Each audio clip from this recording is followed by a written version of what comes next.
वेदों में बताए गए प्रमुख यज्ञ कौन कौन से और उनका उद्देश्य क्या है। अब हर यज्ञ के उद्देश्य बताने के लिए तो हर यज्ञ का कर्म कैसे करते हैं, उनसे क्या फल प्राप्त है, वो अलग से ही चर्चा करना पड़ेगा। फिर भी संक्षिप्त रूप से प्रमुख कुछ यज्ञ के संबंध में हम चर्चा करेंगे। अब वेद में जो है यज्ञ एक महत्वपूर्ण है और इन्हें धार्मिक, आध्यात्मिक, सामाजिक अनेक कर्तव्यों का अभिन्न हिस्सा के रूप में वेदों में देखा गया है। इनका लौकिक दृष्टि से भी और आध्यात्मिक दृष्टि से भी महत्व है। तो यज्ञ शब्द से जो यज्ञ बनता है, इसका अर्थ होता है पूजा करना, आदर करना, सम्मान करना, अर्पण करना, यही होता है यज्ञ का अर्थ, क्योंकि यज्ञ शब्द से इसका यह शब्द का निर्माण होता है। तो यज्ञ के माध्यम से हम ईश्वर को, अनेक देवताओं को, प्रकृति सबके प्रति अपना कृतज्ञता व्यक्त करते हैं और उनके प्रति प्रीति लाभ की हेतु रह के ये सब की यज्ञ आदि यजन के संपादन करते हैं और उन्हीं ईश्वर की, यज्ञ पुरुषोत्तम भगवान की और अनेक देवताओं की आशीर्वाद प्राप्ति के लिए प्रार्थना करते हैं। वेद में अनेक यज्ञ का जो उल्लेख किया गया है, उनका उद्देश्य जो है व्यक्तिगत, पारिवारिक, सामुदायिक, अनेक प्रकार के दृष्टि से वो सब यज्ञ का लाभ भी दिखाई देता है। तो कुछ यज्ञ जैसे सबसे महत्वपूर्ण तो है अग्निहोत्र। अब अग्निहोत्र जो है वेद में प्रमुख एवं अनिवार्य यज्ञ के रूप में देखा जाता है। पहले तो यज्ञ जो है हवन की दृष्टि से और संकीर्तन यज्ञ, नाम कीर्तन भी यज्ञ है। तो भेद पहले से ही दो है।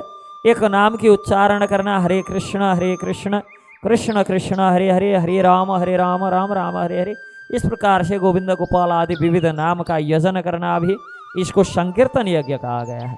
हम यहाँ संकीर्तन यज्ञ नहीं बल्कि जो अग्नि में आहुति देकर करने वाले हवन आदि यज्ञ के संबंध में चर्चा करें। आपका प्रश्न भी शायद इसी के ऊपर होना चाहिए। तो अग्निहोत्र जो है वेद में प्रमुख एवं अनिवार्य यज्ञ के रूप में देखा गया है। इसका उद्देश्य जो है दैनिक आधार पर अग्नि की पूजा करना, उनमें से आहुति देना, और यह यज्ञ प्रातःकाल की संध्या और सायंकाल की संध्या में किया जाता है, जिसमें गौ के दूध में बनाया गया पायस और घी की आहुति दी जाती है। तो इसमें तिल की आहुति भी दी जाती है, लेकिन ज़्यादातर अनेक ग्रंथ में देखने से पायस और घी की आहुति उत्तम माना गया है और इनका उद्देश्य जो है भगवत प्राप्ति होता है। यह संध्या बंदन जैसा होता है। तो साथ साथ में पारिवारिक शुद्धि और वातावरण की शुद्धि, पारिवारिक सुख समृद्धि की प्राप्ति, स्वास्थ्य आदि की प्राप्ति, अग्निहोत्र यज्ञ से जो है वातावरण आदि की शुद्धि, सकारात्मक ऊर्जा से वातावरण को भरना एवं साथ साथ में भगवत प्राप्ति की प्रार्थना भी इसका भी साधन माना गया है। और दूसरा होता है सर्वमेध नाम करके यज्ञ। बहुत जगह पे इसका वेद आदि ग्रंथ में इसका उल्लेख मिलता है। सर्वमेध यज्ञ, इनको महायज्ञ भी कहा गया है। विशेषतः सर्वमेध यज्ञ समाज, राष्ट्र और ब्रह्मांड के कल्याण के लिए प्रार्थना किया जाता है। जब भी राज्य में किसी प्रकार के संकट आते हैं, सहकाल आदि होता है, अनावृष्टि आदि होता है, तो उस स्थिति में राज्य में अनेक ब्राह्मणों ने इस प्रकार सर्वमेध आदि यज्ञ किया गया है। ऐसा वैदिक स्रोत से हमें प्रमाण मिलता है और यह यज्ञ के माध्यम से सभी देवताओं को प्रसन्न किया जाता है और विश्व कल्याण के लिए आहुति प्रदान की जाती है अग्नि के माध्यम से। तो यह यज्ञ शांति, समृद्धि और भौतिक एवं आध्यात्मिक उन्नयन के लिए किया जाता है। तो होता है अश्वमेध यज्ञ। अश्वमेध यज्ञ विशेषतः यह राजकीय यज्ञ है। यह सिर्फ क्षत्रिय करते हैं, वो क्षत्रिय जो राज्य की बागडोर अपने अधीनस्थ करके बैठे हैं। राजाओं द्वारा पालन किए जाने वाले यज्ञ है। यह राज्य की समृद्धि और शक्ति को प्रदर्शित करने वाला यज्ञ है।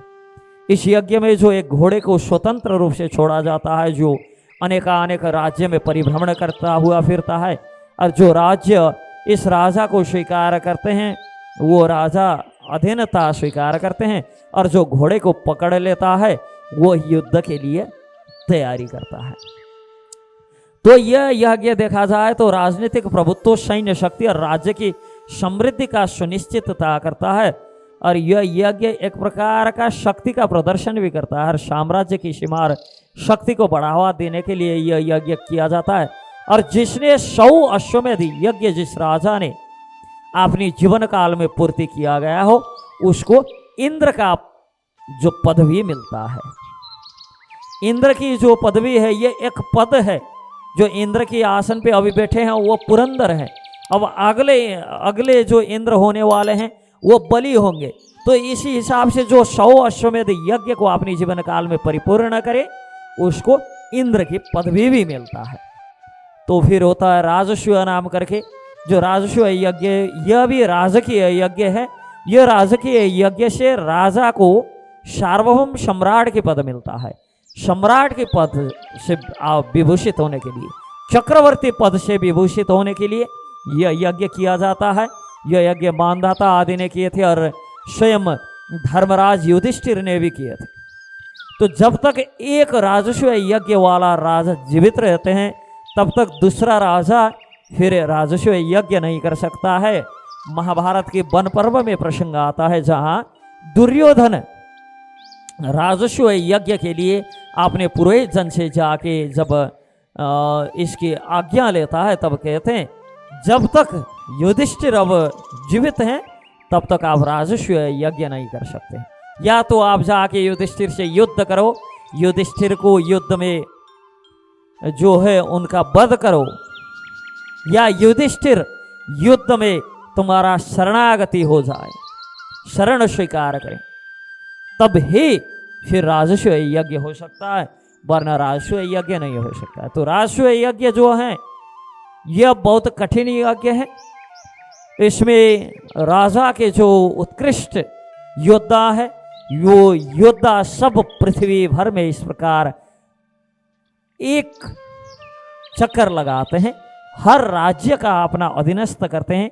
हर राजा को जो है आपने अधीनस्थ करके फिर ये क्या करते हैं कि ये राजा सब राजा से कर का संकलन करके उससे राजस्व यज्ञ करते हैं। और यह यज्ञ से राजा की जो धार्मिक, नैतिक एवं आधिकारिक प्रतिष्ठा जो है उसको बढ़ाते हैं। और इसी यज्ञ के प्रभाव से वास्तव में ब्रह्म आदि उच्चतर लोक भी प्राप्त होते हैं। तो और यज्ञ होता है पुण्यरिक यज्ञ। जो पुण्यरिक यज्ञ मुख्य उद्देश्य पारिवारिक समृद्धि एवं वंश वृद्धि है। पुण्यरिक यज्ञ जो है, इसके माध्यम से व्यक्ति अपनी संतान के कल्याण एवं उन्नति के लिए देवताओं से प्रार्थना करता है। उनसे, उनकी देवताओं की कृपा से पुण्यरिक यज्ञ सफल होने से क्या होता है, जैसे उनकी वंश वृद्धि होता है, वंश में ऐश्वर्य आदि की प्राप्ति होता है। तो पुत्रमिष्टि आदि जो यज्ञ हैं, यह भी पुण्यरिक यज्ञ के अधीनस्थ आते हैं। तो यज्ञ जो है विशेषतः उन दंपति के द्वारा किया जाता है जिनको संतान प्राप्ति की इच्छा हो, वंश की वृद्धि की इच्छा हो, संतान की ऐश्वर्य की इच्छा हो। विशेषतः वंश को समृद्ध करने के लिए, उन्नत करने के लिए यह यज्ञ किया जाता है। और होता है सोम यज्ञ। सोम यज्ञ जो है, यह सोम यज्ञ सोमरस जो है, इसके द्वारा देवताओं को तुष्ट किया जाता है, जिसको सोमयाग भी कहते हैं। और यह सोमयाग सोमरस कैसे बनाते हैं, सोमयाग कैसे करते हैं, यह ऋग्वेदीय अनेक संहिता जो हैं उसमें विस्तृत रूप से व्याख्या किया गया है। और इस यज्ञ से क्या है, देवताओं को प्रसन्नता प्राप्ति होती है और देवता एक हिसाब से अधीनस्थ हो जाते हैं कि देवता प्रत्यक्ष सोमयाग करने से, सोमयज्ञ करने से देवता प्रत्यक्ष आपके यज्ञ में उपस्थित होके आपका जो प्रदान किया गया है सोम का पान करेंगे। और विशेष रूप से इसे इंद्र, अग्नि, वरुण आदि देवता के प्रसन्नार्थ किया जाता है। इसका उद्देश्य होता है युद्ध में विजय, वर्षा की प्राप्ति, कृषि में समृद्धि। यह सब सोमयाग से होता है, सोमयज्ञ से प्राप्त होता है। और यह वाजपेय जो यज्ञ है, वाजपेय यज्ञ, यह यज्ञ राजा विशेषतः यह भी राजाओं का यज्ञ है, अपनी शक्ति एवं साम्राज्य की स्थिरता के लिए किया जाता है। कि कोई भी राज्य की स्थिरता के लिए जो वाजपेयी आदि यज्ञ किया जाता है, इससे राज्य में शांति प्राप्त होता रहता और राजा भी देवताओं से अपनी सत्ता और शक्ति के लिए कृपा प्राप्त करते हैं। इस यज्ञ में घोड़ा आदि की दौड़, अनेक प्रतियोगिता आदि का भी आयोजन किया जाता है वाजपेयी यज्ञ में। तो राजा की शक्ति और साहस का भी इसमें प्रदर्शन होता है। फिर नारायण वल्ली है, जो नारायण वल्ली भी यज्ञ है, लेकिन ये पितृ संबंधी यज्ञ है। नारायण वल्ली का मुख्य उद्देश्य होता है पूर्वजों की आत्मा की शांति। यह यज्ञ नारायण वल्ली विशेषतः पितृ के लिए किया जाता है, पूर्वजों के लिए किया जाता है जिनकी मृत्यु असामयिक या अप्राकृतिक रूप से हुआ हो। और फिर इनका उद्देश्य उनकी आत्मा को मुक्ति देना, उन्हें स्वर्गलोक आदि में स्थान देना होता है। यह यज्ञ परिवार की समृद्धि और कल्याण के लिए भी महत्वपूर्ण माना गया है। और ब्रात्यस्तोम नाम करके एक यज्ञ होता है, जो ब्रात्यस्तोम यज्ञ जो है ये इसके उद्देश्य सामाजिक और धार्मिक स्तर पर शुद्धि और पुनः प्रतिष्ठा प्राप्त करना होता है। यह ब्रात्यस्तोम यज्ञ विशेषतः उनके द्वारा किया जाता है जो किसी कारण से धर्म भ्रष्ट हुए हैं, अपने धर्म के मार्ग से अलग हुए हैं, या तो समाज से विमुख हुए हैं।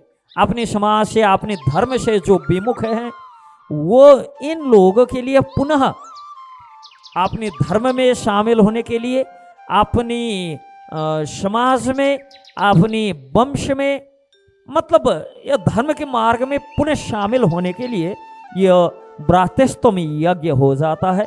इसका उद्देश्य सामाजिक समरसता एवं धार्मिक अनुशासन को पुनः स्थापित करना है। जैसे कहीं किसी परिस्थिति से हमारा धर्म से किसी हिसाब से हम च्युत हो गए और धर्म भ्रष्ट हो गए, तो ये ब्रात्यस्तोम आदि यज्ञ करके फिर पुनः धर्म में हमें जो है धर्म के धार्मिक अनुशासन को पुनर्स्थापित करते हुए धर्म के कार्य में, अपने धर्म में वापसी होता है, संलग्न होते हैं। तो ऐसे वैश्वदेवी यज्ञ है। ये वैश्वदेवी यज्ञ जो है, इसका ये मुख्य उद्देश्य जो होता है विश्व कल्याण एवं शांति के लिए प्रार्थना करना। यह यज्ञ नियमित भोजन से आगे होता है और यह नियमित यज्ञ है। तो यह यज्ञ जो है, इसमें भोजन का एक अंश अग्नि को, एक अंश अनेक जीव को, एक अंश अतिथि को और एक अंश खुद को, ऐसा करके समर्पित किया जाता है, जिसका उद्देश्य समस्त जीव के प्रति कृतज्ञता व्यक्त करना और संसार के सब जीव के प्रति प्रेम और उनकी भलाई करना, इसी यज्ञ का लक्ष्य होता है। तो इसी से जो है समाज में सामंजस्यता और वास्तविक विश्व बंधुता, भाईचारा और एकता कायम होता रहता है। तो वेद में जो है यज्ञ का अत्याधिक महत्व कहा गया है। और यह यज्ञ जो है ये लौकिक और पारलौकिक दोनों ही हिसाब से यह अनुष्ठान किए जाते हैं।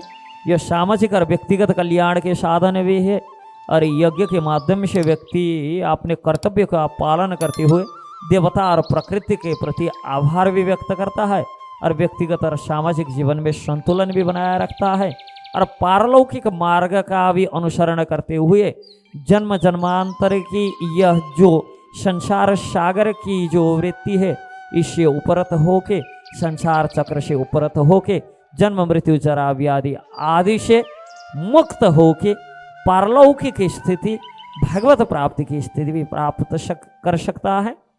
और प्रत्येक यज्ञ का उद्देश्य जो है ये अलग अलग रहता है, फिर भी सब यज्ञ का परम लक्ष्य जीवन में शांति, समृद्धि और मोक्ष की प्राप्ति ही होता है। उत्तम जो अनेक उत्तम लोक हैं, वो उत्तर जो लोक प्राप्त करना है यज्ञ का लक्ष्य रहता है। यज्ञ के माध्यम से व्यक्ति अपनी जीवन में धर्म के मार्ग में स्थिर होता है और जो समाज एवं प्रकृति के प्रति अपने कर्तव्यों का भी परिपालन कर सकता है। हरे कृष्ण।